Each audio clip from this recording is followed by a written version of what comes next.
Hi class, so the dish I've chosen to make today is Muhammara, a traditional Syrian dip or spread. I began by gathering all the necessary ingredients and got to work right away by washing the tomatoes first. I made sure to thoroughly clean all my fresh food items I was going to use before the cooking process even began. After washing, I began cutting up and dicing the tomatoes. As the recipe notes, I would need thin slices in order to achieve the right consistency. This was definitely a challenge for me as I don't have a lot of experience with cutting vegetables with the same consistent cut, but I wanted to make sure that my overall consistency of the spread was accurate to the recipe, so I did try my best for this part. I followed doing the same with the onions.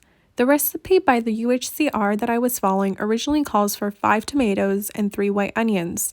However, I definitely had to modify the portions as I was only going to be making this for myself to eat and didn't want to use more than what I was going to use and eat for myself.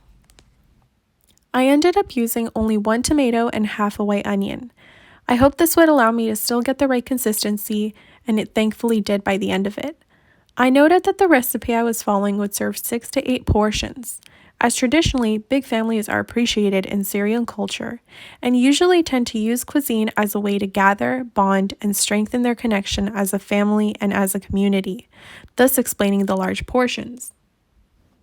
The recipe also calls for using a food processor to make the tomato paste. However, I did not have access to one and opted to using my Magic Bullet blender in order to achieve the same results. I did have to be very careful while using the blender as I wanted to keep the thickness of the tomato and didn't want to over liquefy them. As I was doing some research on the dish, I read into the origins of Muhammara and how it got its name. As I mentioned before in my presentation, I found out that the name stems from the Arabic word amar, which translates to red or reddened, which naturally suits the dish overall as it develops into a rich, creamy red color when done cooking.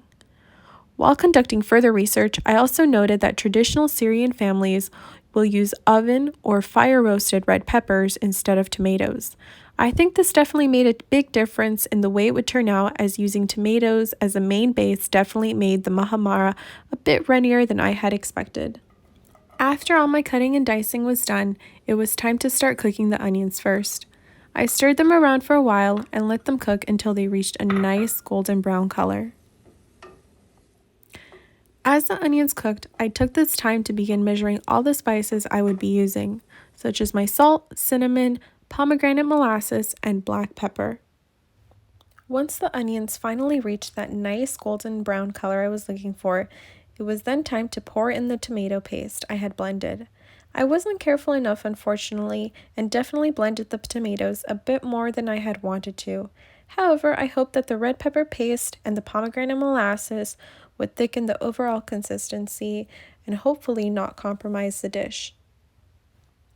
The two major challenges I faced while gathering the ingredients was finding the pomegranate molasses and red pepper paste.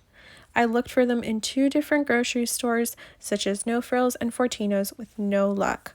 I was finally able to find the ingredients at Metro in the Middle Eastern food section. This made me realize how undiverse local grocery stores can really be, as I found it quite challenging to find the right items. I kept being redirected by grocery employees to just use regular molasses and tomato paste instead of red pepper paste, but I knew that I couldn't compromise the integrity of the dish by using the wrong ingredients, as these boastful flavors definitely made a big difference in the way it would taste by the end. I kept stirring and stirring as I was afraid I would burn the dish. It was already smelling amazing at this point, and I really noticed the prominent red pepper smell and cinnamon smell as well. This was my first time mixing a spice like cinnamon with ingredients like tomato and red pepper, so I was really excited to taste the final product. I made sure to measure all my ingredients correctly, as this dish took me 2 tries to get the right consistency and overall flavor. The first time around, I didn't measure correctly and thought to just simply eyeball how much of each spice I would need. I was very mistaken by doing so, as my first batch turned out to be too runny, too spicy because of the black pepper, and too salty. By the second time around, I had learned my lesson and made sure to follow the recipe's instructions to a T. The color of the dish really started to change from bright red to a richer, deeper red that I was aiming for. The cinnamon and pomegranate molasses definitely helped in adding color and thickness. I let it finish cooking for about 2 more minutes and let it rest for another 2 minutes.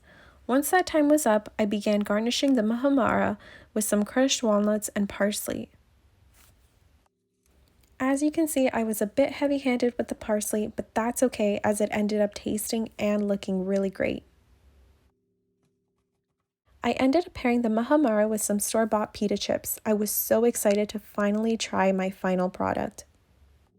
Okay, so now I'm gonna try the dish I've made.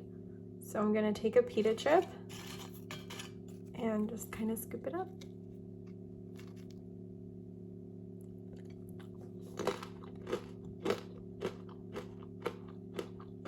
Tastes really good. Thank you everybody for watching my presentation, and I hope you learned a little bit about muhammara.